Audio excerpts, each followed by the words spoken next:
ధనియాలు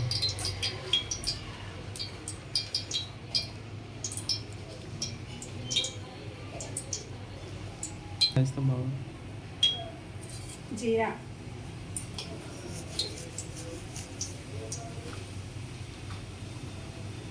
ఆవాలు,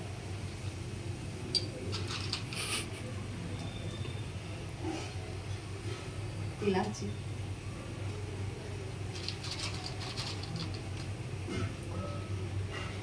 లవంగాలు,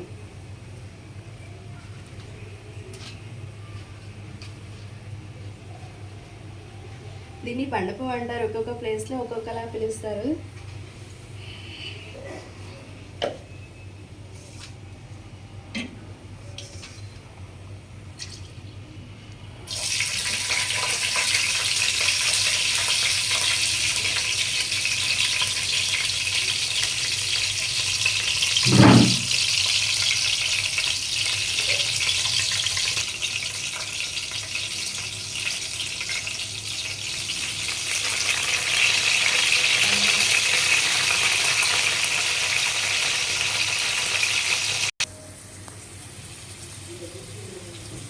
మసాలా పౌడర్,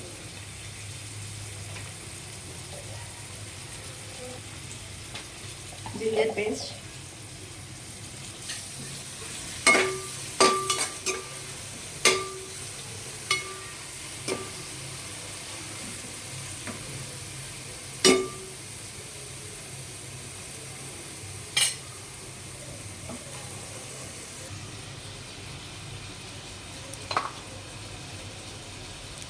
ఇది pink salt,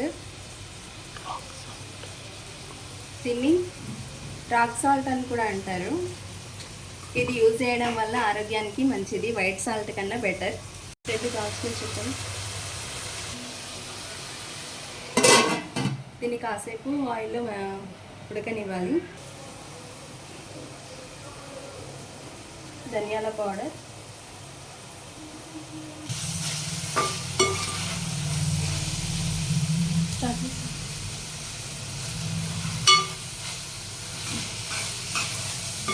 onion colour brown colour వచ్చే వరకు ఇలా ఆయిల్లో వేగనిస్తూ ఉండాలి.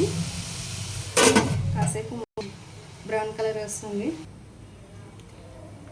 ఎగ్స్కి ఇలా పెట్టుకుంటే బాగుంటుంది. కొంచెం ఇందులోకి ఆయిల్ వెళ్ళి కొంచెం డీప్ ఫ్రై అయినట్టు అవుతుంది. కొంచెం టేస్టీగా వస్తుంది ఎగ్ తింటూ ఉంటే. ఇలా కట్స్ పెట్టుకోవాలి 4 సైడ్స్. ఇష్టం ఎన్నైనా పెట్టుకోవచ్చు, కాకపోతే లోపలిది బయటకు రాకుండా చూసుకుంటే బెటర్. నేనైతే ఇలా పెడుతూ ఉంటాను ఎప్పుడైనా కర్రీస్ చేసినప్పుడు.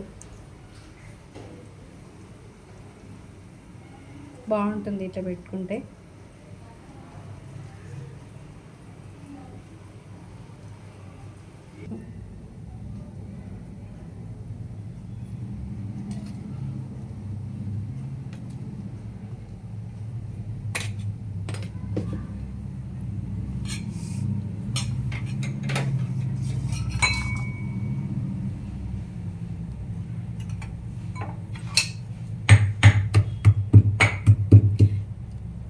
ఎగ్ కర్రీ ఆనియన్స్తో చేస్తే ఇలా చిల్లీ పౌడర్, వెల్లుల్లి రెబ్బలు ఇవి దంచేసి వేస్తే టేస్ట్ బాగుంటుంది. నార్మల్గా కర్రీ వండినప్పుడు లాస్ట్ చిల్లీ పౌడర్ వేస్తారు కదా లాస్ట్కి, అట్లా కాకుండా ఇది దంచి వేస్తే టేస్ట్ బాగుంటుంది.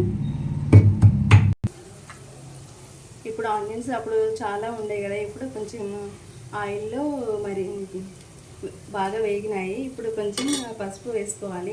ముందే వేస్తే బాగుండదు, కొంచెం బ్రౌన్ కలర్ వచ్చినాక వేస్తే బాగుంటుంది.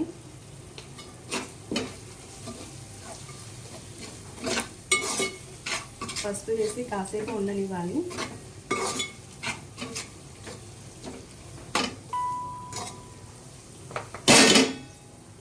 పసుపు వేసాక ఇలా కలర్ వచ్చాక మనం దంచుకున్న ఈ చిల్లీ పేస్ట్ వేయాలి.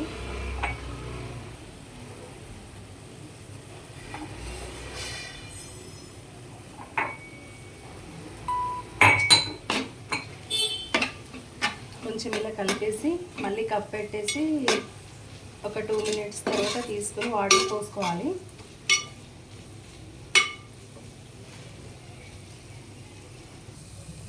ఇందాక చిల్లీ పౌడర్ పేస్ట్ వేసాను కదా, అది ఆయిల్లో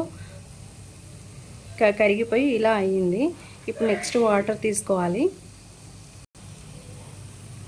వెల్లుల్లి కారం కొంచెం నూనెలో వేగాక ఇప్పుడు కొంచెం వాటర్ తీసుకోవాలి. కర్రీకి సరిపడే వాటర్ తీసుకోవాలి.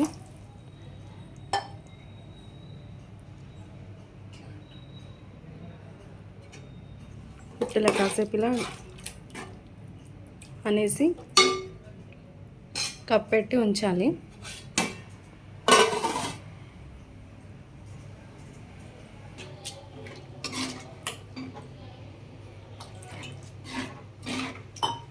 ఇప్పుడు ఇలా అయింది. దీంట్లోకి ఇప్పుడు మనం ఎగ్ ఆనియన్ విత్ ఎగ్ కదా, అయితే ఇప్పుడు మనం ఎగ్స్ వేసుకోవాలి ఇందులో.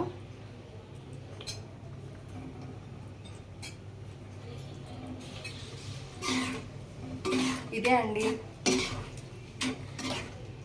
వెల్లుల్లి కారం ఎగ్ కర్రీ. ఇలా ఒక 5 మినిట్స్ ఉంచేసి ఎప్పుడైనా కానీ ఆనియన్ కర్రీ ఎగ్ చేస్తే చిల్లీ పౌడర్ ఇంకా ఎల్లిపాయలు కలిపి దంచి వేస్తే టేస్ట్ బాగుంటుంది. నార్మల్గా చిల్లీ పౌడర్ పైనుంచి వేసి కలిపేదానికన్నా ఇట్లా ట్రై చేసి చూడండి, బాగుంటుంది. తెలియకపోయేది, కాకపోతే నేను చిల్లీ పౌడర్ పేస్ట్ ఎల్లిపాయలు కలిపి దంచి వేస్తే ఒకసారి చూద్దామని ట్రై చేశాను. అప్పటి నుంచి టేస్ట్ బాగా వచ్చింది. అప్పటి నుంచి నేను ఇక బెండకాయ కర్రీకి ఆనియన్ ఎగ్ కర్రీకి ఇలాగే చేస్తున్నాను. చిల్లీ పౌడర్ వేసి చేస్తే అంత బాగోదు, ఇట్లయితే బాగుంటుంది. కాకరకాయ ఫ్రై చేసినా కూడా అలాగే దంచి వేయాలి. చిల్లీ పౌడర్ ఎల్లిపాయలు పేస్ట్ వేసి కొంచెం నూనెలు వేయించి వేస్తే బాగుంటుంది.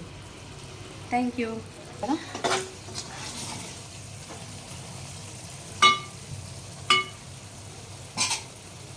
చూడండి, onion egg curry ready. Onion egg curry with chapati ready.